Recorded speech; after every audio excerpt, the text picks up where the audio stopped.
Hey everybody, this is Sam and welcome back to Level 1 Pre-Production.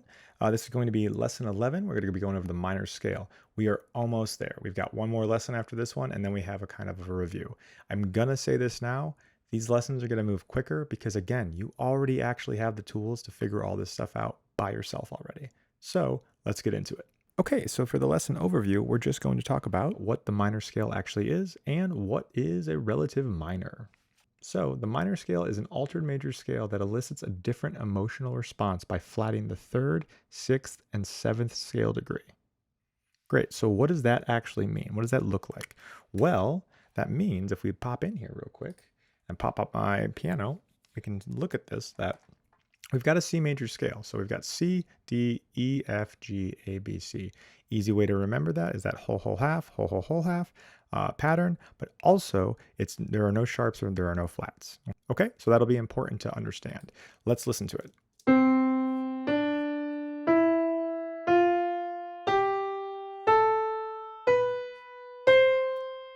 Okay, so if we want to follow that definition, let's flat the third, the sixth, and the seventh.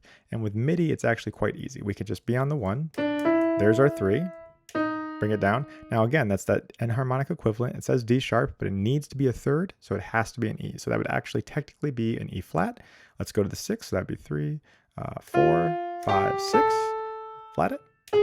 Okay, same thing. That says G sharp, but it actually needs to be an A flat. And then B to B flat. It says A sharp, but it needs to be a B flat. So let's listen to what this sounds like.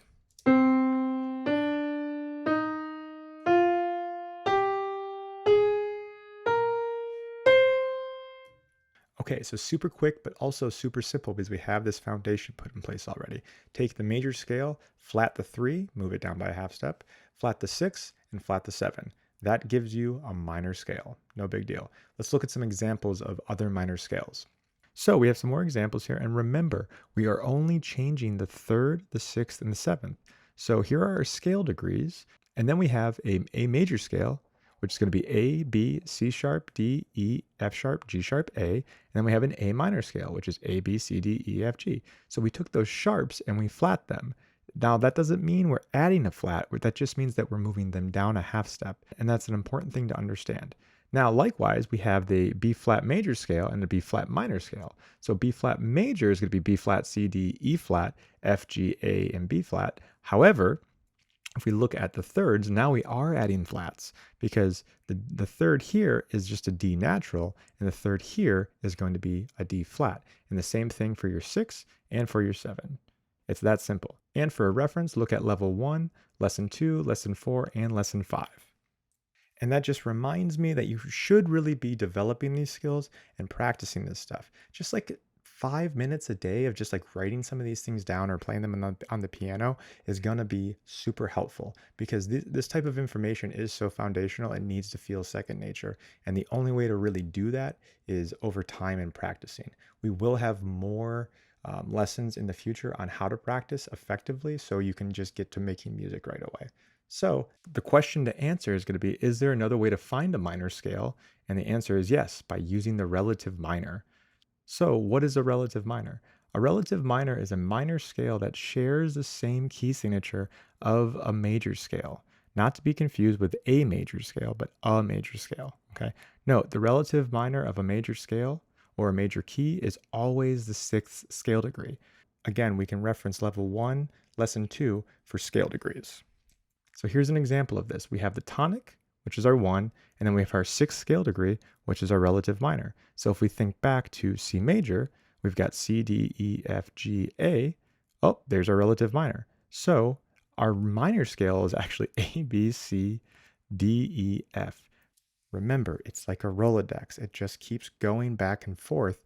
So we actually have 2 scales out of 1 scale, depending on how we look at it. It's all about just the perspective.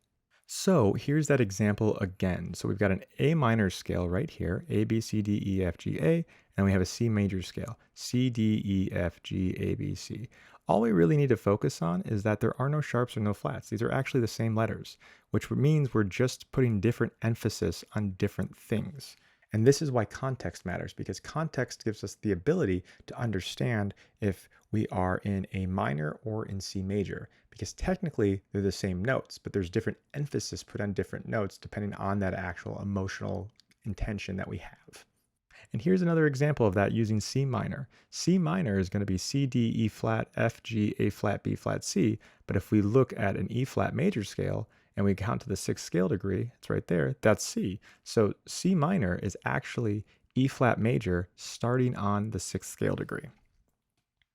Okay. And here's another example of that using F sharp minor. Okay. So if we go to F sharp, it's F sharp, G sharp, A, B, C sharp, D, E, F sharp. And then we can think about, well, those are the same notes as an A major scale. So then we look at an A major scale and we're like, oh my God, the sixth is an F sharp. Again, it's all about the context, but we're just altering a little bit of our perspective, okay? So the point of understanding here is going to be, think of a minor scale as starting a major scale on the sixth scale degree or starting on the sixth note of the major scale, okay?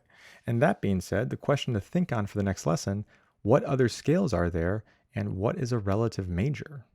And we actually already answered what the relative major is in this course.